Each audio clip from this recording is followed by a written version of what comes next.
আসসালামু আলাইকুম সবাইকে ডিএইচ ট্রাভেলিং ইনফো ইউটিউব চ্যানেলের পক্ষ থেকে শুভেচ্ছা ও স্বাগতম। বন্ধুরা, আশা করছি আপনারা সবাই ভালো আছেন, সুস্থ আছেন, নিরাপদে আছেন। সিলেটের বন্যা পরিস্থিতি নিয়ে অনেকের মধ্যে কিন্তু আবারও আতঙ্ক দেখা দিয়েছে। গতকালকে কিন্তু প্রচুর পরিমাণে বৃষ্টি হয়েছে এবং সিলেট শহরের সুরমা নদীর তীরবর্তী এলাকাগুলোতে আবারও কিন্তু বাসাবাড়িতে পানি উঠেছে এবং সুরমা নদীর পানি অনেকটাই বেড়ে গেছে। অনেকেই আমাকে আসলে ফেসবুকে নক করেছেন, অনেকে পুরাতন ভিডিওগুলোতে মেসেজ করেছেন, কমেন্টস করেছেন যে ভাই সিলেটের বর্তমান পরিস্থিতি কী। তো বন্ধুরা, আসলে আজকে সকালেই আপনাদেরকে সিলেটের বন্যার যে আসলেই কি সিলেটের বন্যার আশঙ্কা আছে কিনা, সুরমা নদীর পানি কতটুকু বেড়েছে আপনাদেরকে দেখাবার জন্য আমি কিন্তু বর্তমানে আছি সুরমা নদীর কিন ব্রিজের এখানে। তো আপনাদেরকে দেখাবো আসলে। তো গতকালকে থেকে আসলে প্রচুর পরিমাণে বৃষ্টিপাত হচ্ছে এবং আজকের আবহাওয়া আপনারা দেখতে পাচ্ছেন যে মেঘলা আবহাওয়া। আর গতকালকে সন্ধ্যার পর থেকে কিন্তু প্রচুর বৃষ্টি হয়েছে, যার জন্য আসলে অনেকেই কিন্তু আতঙ্কের মধ্যে ছিলেন। বিশেষ করে সুরমা নদীর তীরবর্তী এলাকার যে বাসাবাড়ি আছে, মানুষজন আছেন, এলাকাগুলো আছে, সেই এলাকাতে আসলে বেশিরভাগ মানুষ আতঙ্কিত ছিলেন। অনেকেই কিন্তু ফেসবুকে আসলে সেই আতঙ্কটা প্রকাশ করেছেন যে আবার বন্যা হচ্ছে। অনেকের দেখা গেছে যে উঠানের মধ্যে পানি চলে এসেছে। আর আপনারা দেখতে পাচ্ছেন আসলে পানি কিন্তু বাড়ছে। গত কয়েকদিনের তুলনায় কিন্তু সুরমা নদীর পানি অনেকটা বেড়ে গেছে, প্রায় 1 ফিট পানি কিন্তু বেড়ে গেছে। আসলে বন্যা পরিস্থিতি এখনও পুরোপুরি স্বাভাবিক হয়নি।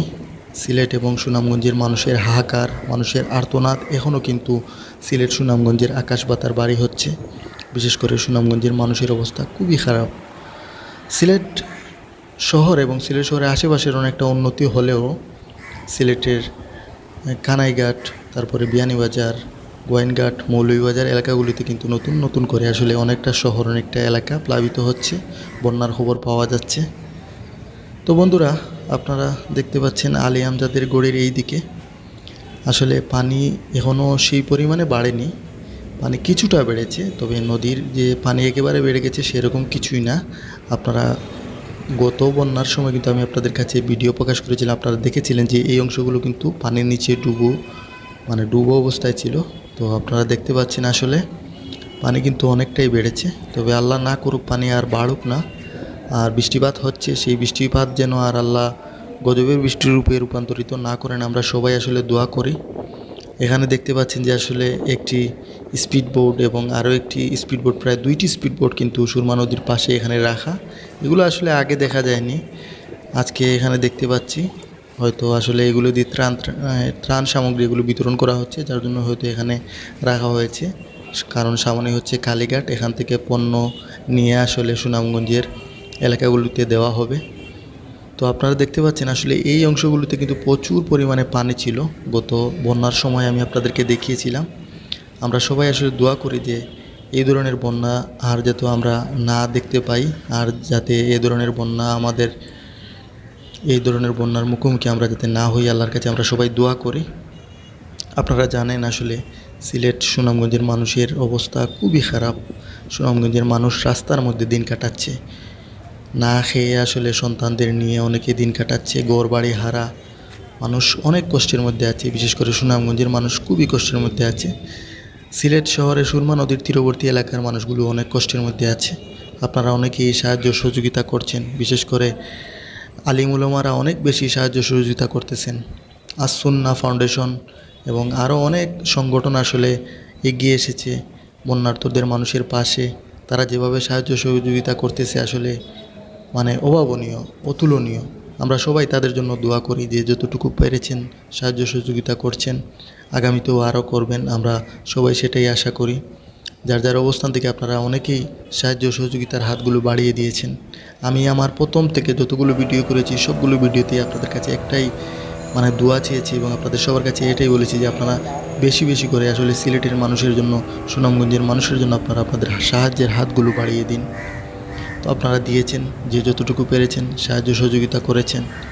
বন্ধুরা, আসলে আপনারা দেখতে পাচ্ছেন আমাদের কিন ব্রিজের যে আমি আসলে একেবারে নিচে আছি, আপনারা দেখতে পাচ্ছেন আসলে পানি কিন্তু অনেকটাই বাড়ছে। সিলেটের মানুষ আসলেই কিন্তু আবারও আতঙ্কের মধ্যে দিন কাটাচ্ছেন। আমরা সবাই আসলে সিলেটের জন্য দোয়া করি আল্লাহ যেন আমাদেরকে আর এই ধরনের বন্যা, এই ধরনের কঠিন পরিস্থিতির মধ্যে আমাদেরকে আর না ফেলেন। দেশের বর্তমান অর্থনৈতিক অবস্থা খুবই খারাপ। অনেক মানুষ কিন্তু আসলে বর্তমানে কর্মহীন, অনেক মানুষ এখন গৃহহীন হয়েছেন। এই বন্যার কারণে অনেক মানুষ কিন্তু রাস্তার মধ্যে চলে এসেছেন। মানুষ অনেক কষ্টের মধ্যে আছে। আপনারা সবাই আসলে মানুষের পাশে দাঁড়ান। আপনারা দেখতে পাচ্ছেন সুরমা নদীর পানি আসলে অনেকটা বেড়েছে। আমি আপনাদেরকে দেখাচ্ছি, আপনারা দেখতে পাচ্ছেন। আর এভাবে বাড়তে থাকলে আসলেই কিন্তু আশঙ্কার কথা। আল্লাহ আমাদের সবাইকে হেফাজত করুন। এইবার দুইবার কিন্তু বন্যা হয়েছে। প্রথমবার তেমন একটা কিন্তু মানুষের ক্ষতি তেমন একটা হয়নি, কিন্তু দ্বিতীয়বারের যে বন্যা হয়েছে সেই বন্যাটা আসলে 88-র বন্যাকেও হার মানিয়ে দিয়েছে। তৃতীয় দফা আর বন্যা হোক না, যদিও আবহাওয়া অধিদপ্তর বলেছে যে আসলে আবার বন্যা হওয়ার আশঙ্কা আছে। পাহাড়ি ঢল এবং মেঘালয়ের পানি কিন্তু সিলেটে প্রবেশ করতেছে। এটি আসলে একটি আতঙ্কের খবর, আশঙ্কার খবর। আল্লাহ আমাদের সবাইকে হেফাজত করুক। তো বন্ধুরা, আসলে যেহেতু সিলেট শহরেই বসবাস, তাই চেষ্টা করি আসলে সিলেট শহরের ভালো মন্দের খবরের আপডেটগুলো আসলে আমার এই ইউটিউব চ্যানেলের মাধ্যমে আপনাদের কাছে প্রকাশ করার। এখানে দেখতে পাচ্ছেন আসলে একজন ব্যবসায়ী, ওনার পেঁয়াজগুলো ভিজে গেছে। কালীঘাটের ব্যবসায়ী অনেকগুলো পেঁয়াজ কিন্তু এখানে শুকাতে দিয়েছেন। মানুষের অনেক কষ্ট আসলে, সেটা আসলে যারা বন্যার্থ আছেন বা বানবাসী মানুষ আছেন তারাই একান্ত বুঝেন। তালতলার অবস্থা আপনারা দেখতে পাচ্ছেন। আসলে তালতলার যে একটা ছড়া আছে, এখানে কিন্তু পানি একেবারে রাস্তার সমমান হয়ে গেছে। তো আমরা সবাই দোয়া করি আসলে আল্লাহ যেন আমাদেরকে এই মুসিবত থেকে উদ্ধার করেন, এই বন্যা যেন দূর হয়ে যায়, আমরা যেন আবার সিলেটবাসী স্বাভাবিক অবস্থার মধ্যে ফিরে আসি। সবাই ভালো থাকুন। আসসালামু আলাইকুম।